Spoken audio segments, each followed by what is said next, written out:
Yan mga kapatid, sa oras na ito ay muli akong nagbabalik po sa inyo dahil mayroon na naman tayong bagong pag-uusapan o bagong pag-aaralan.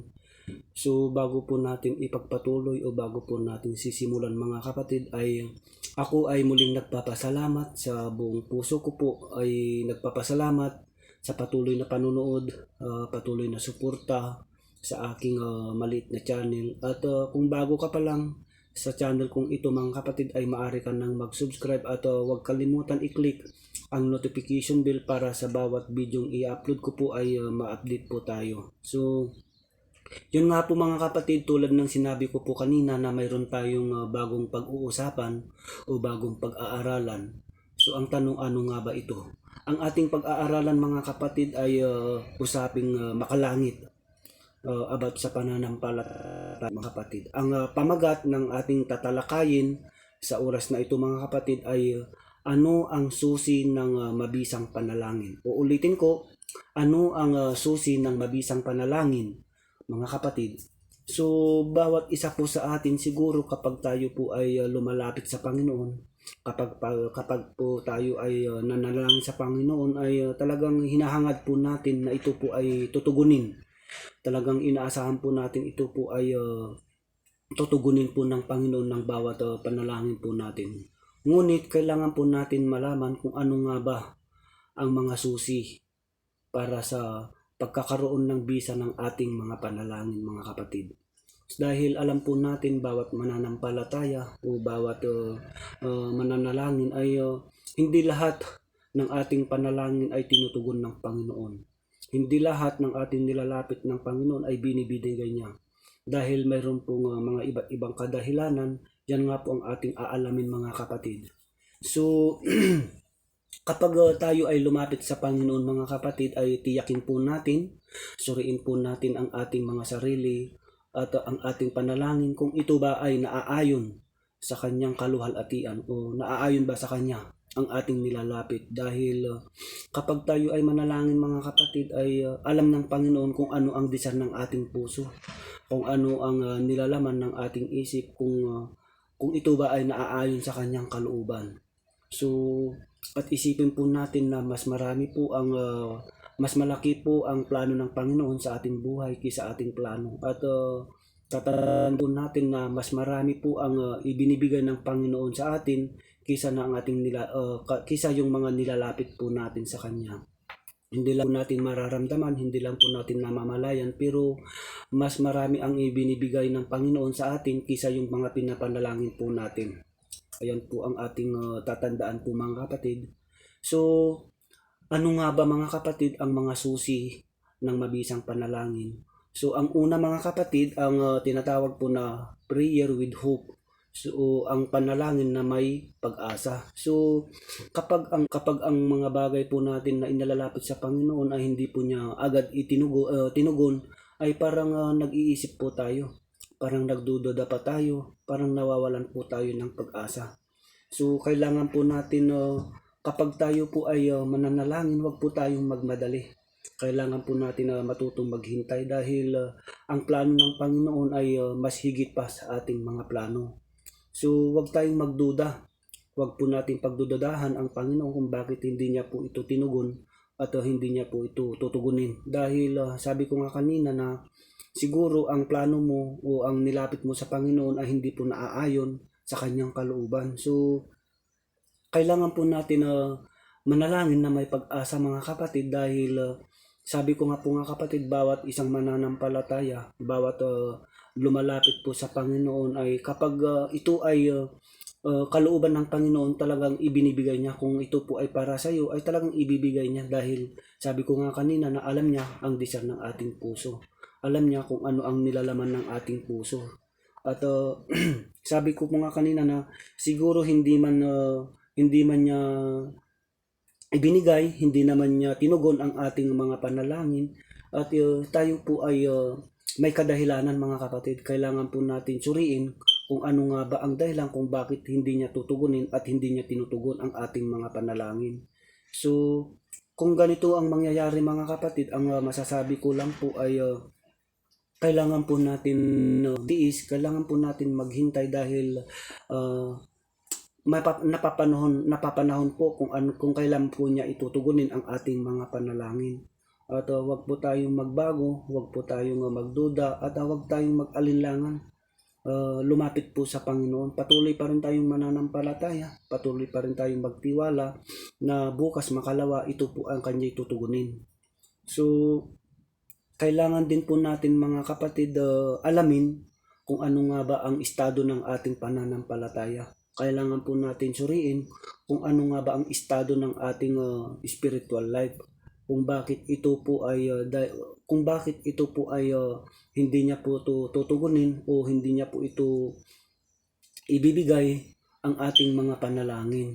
Ayan po mga kapatid, ang una pong susi ay inuulit ko po ay ang panalangin na may pag-asa o ang tinatawag po na prayer with hope.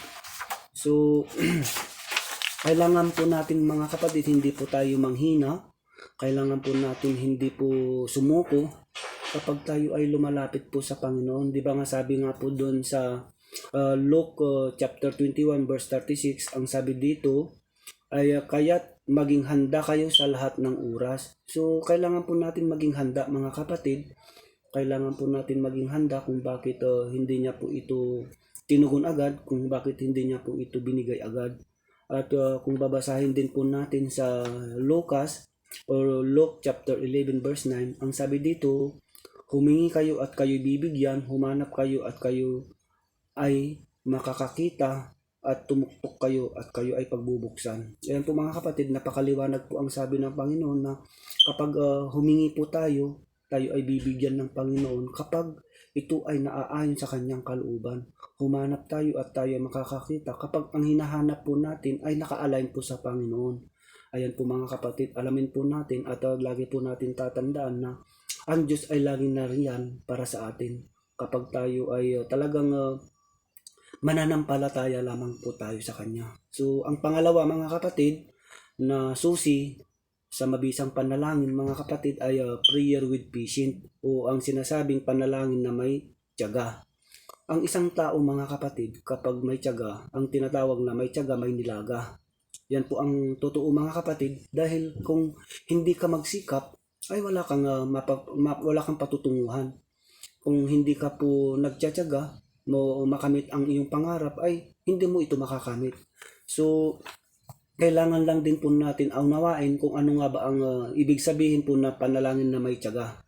So, ayan po mga kapatid, unang-una tayo ay dapat maging matyaga sa panalangin dahil yan po ang sinasabi sa Roma chapter 12 verse 12. Tayo ay dapat maging matyaga sa panalangin. Huwag tayong magsawa mga kapatid, huwag tayong huminto na manalangin sa Panginoon dahil alam po ng Panginoon na kung gaano katatag, kung gaano po kalakas ang ating pananampalataya. At hindi lang po mga kapatid ang sinasabi pa doon sa Ephesians o Episo chapter 6 verse 18, ang sabi niya, manalangin kayo sa lahat ng pagkakataon. So ibig sabihin, lagi po tayong mananalangin, lagi po lumalapit sa Panginoon para ang ating desire, ang ating mga panalangin o ang ating mga layunin na inilalapit sa Panginoon ay kanyang tutugunin. At lahat ng pagkakataon mga kapatid, kung magkaroon ka man ng problema, magkaroon ka naman ng mga suliranin, at ito po ay ilalapit po natin sa Panginoon dahil hindi man bukas o hindi man ngayon, ay talagang kapag may tiyaga ka ay ibibigay din ng Panginoon at tutugunin niya kung ano yung mga pinapanalangin mo sa Kanya. At hindi lang po mga kapatid na ang sabi pa dito sa unang Tesalonica chapter 5 verse 17, ang sabi dito, manalangin kayong walang batid. So ibig sabihin kapag manalangin po tayo walang batid, yung parang susuruin po natin ang ating sarili, susuruin po natin ang ating buhay. Kung bago tayo lumapit sa Panginoon, kailangan humingi po tayo ng kapatawaran kung ano po yung ating mga nagawang kasalanan, kung ano po ang nagawa nating pagkakamali sa harapan ng Panginoon. Kailangan po nating humingi ng kapatawaran para ang ating panalangin ay tutugunin po ng Panginoon. At hindi lang po yan mga kapatid ay kapag, di ba sinasabi ko nga po kanina na kapag malakas at matatag ang ating pananampalataya ay hindi walang dahilan para hindi ka maging matiyaga sa panalangin. Kapag nanlalamig ka, kapag nawalan ka ng gana sa pananalangin, ay ilapit mo sa Panginoon 'yan at ang Panginoon ang aayos. Ang Panginoon ang gagawa ng paraan upang baguhin kung ano ang dapat baguhin sa ating mga buhay. Dahil sabi ko po nga kanina na kapag ang taong malinaw at maganda ang kanyang desire bago lumapit sa Panginoon ay ito ay alam ng Panginoon. Alam niya kung paano niya at kailan niya ito tutugunin. So inuulit ko kanina na mahalaga din po mga kapatid na kapag tayo ay mananalangin ay magkakaroon tayo ng katiyagaan. Di ba? So uulitin ko, ang unang kapatid ay ang panalangin na may pag-asa at ang pangalawa mga kapatid ay ang panalangin na may tiyaga. So dadako na po tayo sa pangatlong susi ng mabisang panalangin. So ang pangatlo naman po mga kapatid ay prayer with faith o ang tinatawag na panalangin na may pananampalataya. So ito ang pinaka-importante din. Isa ito sa pinakamahalagang katangian ng isang mananampalataya o ito ang isang mahalaga bilang isang nananalangin o lumalapit sa Panginoon, ang manalangin na may pananampalataya. So alam natin na kaugnay sa pagsunod natin sa kalooban ng Diyos ang pagdevelop ng ating prayer life. Dahil napakahalaga ito mga kapatid, kailangan po natin i-develop ang ating prayer life. Kung kahapon ay tinatamad ka, kailangan i-develop mo. Kailangan po natin kailangan magkaroon po ng pagbabago ang prayer life po natin bilang isang mananampalataya o bilang isang anak ng Diyos. So kung panghihinaan tayo ng loob ay parang kapag lumalapit po tayo sa Panginoon ay parang nanghihina din po tayo. Parang ang bigat ang ating nararamdaman, parang hindi ka makikipag-usap ng maayos sa Panginoon.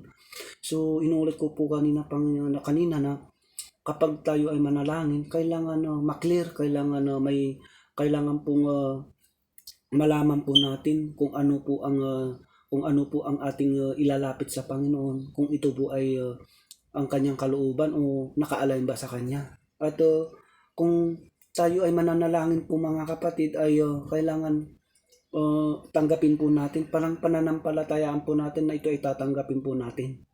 Pananampalatayaan po natin, maniniwala po tayo na ang Diyos ay tutugunin niya ito. At tulad ko na kanina na hindi man ngayon, bukas, basta malakas ang ating pananampalataya, matibay ang ating pananampalataya, ito ay hindi niya tayo bibigon at ito ay kanyang tutugunin mga kapatid. So at isa pa, ang pangako ng Panginoon ay kapag tayo ay lumapit po sa kanya ay ito ay kanyang tutugunin, basta alam ng Panginoon kung ano ang desire ng ating puso. So at alam po natin na ang Diyos ay hindi po nagpapabaya. Ang Diyos ay hindi po ito nakakalimot. So isipin po natin na mahal tayo ng Panginoon, kaya bibigyan po tayo ng bibigyan po tayo ng pagkakataon upang magbago, upang suriin ang ating mga isip. Minsan pinapalo tayo ng Panginoon dahil bahal tayo ng Panginoon mga kapatid. At tatandaan po natin na kapag binigyan po tayo ng Panginoon ng pagsubok, binigyan po tayo ng Panginoon ng problema, dahil mahal tayo ng Panginoon. Gusto niya na kapag mayroon tayong problema ay sa Kanya po tayo lalapit. At isinusukat niya kung gaano katatag, kung gaano katibay ang ating pananampalataya. Kasi kung maliit pa lang ang problema mo ay sumuko ka na agad, ay doon po namimisyo, doon po nasusukat ang iyong pananampalataya.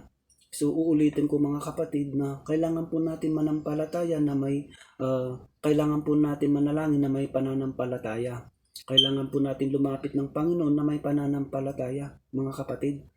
Dahil ang sabi ko nga po kanina na araw at gabi araw at gabi kailangan po natin na lumapit sa Panginoon. Bago natin matulog, bago tayo matulog, paggising natin sa umaga, kailangan po natin na magpasalamat o manalangin sa Panginoon dahil yung nga po sabi ko kanina na ang Diyos ay hindi niya tayo pababayaan. Nandyan po yung kanyang pag-iingat, nandyan po yung kanyang kalwalhatian na lagi niyang ipinapadama po sa atin. Ayan po mga kapatid, ang pangatlong susi po ng mabisang panalangin, ang panalangin na may pananampalataya. So, ayan po mga kapatid, mayroon din po tayong iilan dahilan kung bakit ang Panginoon na hindi niya po tayo tinutugon minsan. Kailangan po natin alamin ito kung ano nga ba ang mga iilan dahilan o mga ilang dahilan na ito ay maaring dahilan kung bakit tayo binibigo ng Panginoon, kung bakit hindi niya tayo pinagbibigyan o kaya hindi niya sinasagot ang ating mga panalangin. Siguro dahil baka may kasalanan ka bang humahadlang sa panalangin natin. 'Di ba sabi nga po doon sa Psalms o sa Salmo chapter 66 verse 18, sabi niya kung iniingatan ko ang kasamaan sa aking puso, ang Panginoon ay hindi nakikinig. So ibig sabihin kapag mayroon tayong tinatagong galit, mayroon tayong tinatagong insecurity sa ating mga puso o sa ating mga kaibigan, kung mayroon mga kasalanan na hindi natin naipagtapat sa Panginoon, maari na ito ang isang dahilan o ito sa mga dahilan kung bakit ang Panginoon ay hindi niya tinutugon ang ating panalangin. So, ang pangalawang mga maaring dahilan mga kapatid ay dahil baka hinihiling natin ay hindi naayon sa kalooban ng Panginoon. Di ba? Halimbawa mga kapatid, hihingi po tayo, nilalapit po natin ng Panginoon na gusto natin magkaroon ng sasakyan. Ngunit paano paano ka bibigyan ng Panginoon ng sasakyan kung ikaw ay hindi ka pa marunong mag-drive at hindi mo alam kung ano po yung kung paano magmaneho ng sasakyan. Yan po ang pinakamaliit na dahil na halimbawa mga kapatid. So kailangan pag tayo hihingi, manalangin sa Panginoon kung ano ang naaayon sa kanyang kalooban. Dahil hindi niya ibibigay ng Diyos ang isang bagay na nakapagpapasama sa ating buhay. Hindi niya ibibigay ang isang bagay o ang ating panalangin kung ito ay ikakasama sa ating spiritual life. Yan po ang ating tatandaan. So, ang pangatlo mga kapatid na maaring dahilan ay dahil gusto po pa nating makilala ang Panginoon. So, ibig sabihin, kung makulang pa ang iyong pananampalataya, kung kulang pa ang iyong pananalig sa Panginoon, kailangan i-level up po natin ito. Kailangan po natin alamin kung ano nga ba ang dapat natin gawin upang lumivel up o umangat ang ating pananampalataya sa Panginoon. So, baka isa ito sa dahilan kung bakit hindi tinutugon ng Panginoon ang ating mga panalangin. So, inuulit ko na baka kailangan po natin mas malaman at mas makilala ang Panginoon. At ang susunod, dahil siguro may mas maganda pa siyang nakalaan o inilalaan para sa atin. So, ibig kong sabihin mga kapatid na kapag nananalangin po tayo nilalapit po natin ng Panginoon na mayroon tayong isang bagay na hinihiling at hindi ito binibigay, ay baka may mas magandang nilalaan ng Panginoon sa atin. Baka may mas magandang plano sa ating buhay. So, kailangan po natin unawain. Kailangan po natin intindihin kung bakit hindi niya ito tutugunin, kung bakit hindi niya ito ibibigay. Dahil sabi ko nga na ang Panginoon ay mas matalino, ay mas marunong, mas mahusay kaysa atin. So, ang susunod mga kapatid na maaring dahilan ay dahil nais niya na patatagin ang ating paniniwala. Nais niya pang patatagin ang ating pananampalataya. So, kailangan niyang sukatin, kailangan niyang i-measure ang ating pananampalataya mga kapatid. So, kailangan lang po natin na magtiyaga, kailangan lang natin na magkaroon ng pag-asa, kailangan lang natin magkaroon ng pananampalataya kapag tayo ay mananalangin. So, dahil wag nating isipin na nadidili ang ating panalangin dahil hindi niya tayo mahal. Wag natin isipin na kaya hindi niya ito binibigay dahil hindi tayo mahalaga sa kanya. Mga kapatid, may mga dahilan ang Panginoon kung bakit hindi niya agad-agad ibibigay ang ating panalangin. So yan ang ating dapat unawain mga kapatid, ang paglapit sa Diyos sa panalangin ay hindi nagsasawa. Bilang isang Kristiyano, uulitin ko, ang paglapit sa Panginoon ay hindi nagsasawa mga kapatid. Ang paglapit ng Panginoon ay hindi po nagrereklamo. Ang paglapit po sa Panginoon ay hindi po nagdidiman. Ang paglapit po sa Panginoon ay may kinalaman po sa paniniwala o pananampalataya sa Panginoon. Ayan po ang ating dapat tandaan mga kapatid. So, ulitin ko, bilang isang Kristiyano, bilang isang mananampalataya, ang kailangan po natin malaman ang tatlong uri o ang tatlong susi upang magkaroon ng bisa ng ating panalangin. Una, ang panalangin na may pag-asa. Ang pangalawa, ang panalangin na may tiyaga. Ang pangatlo, ang panalangin na may paniniwala o may pananampalataya. Yan po mga kapatid. At bilang anak ng Diyos, sa halip na mainip tayo, maging matyaga tayo sa paghihintay ng Diyos. Mas maging matyaga po tayo sa paghihintay ng kasagutan ng ating mga panalangin.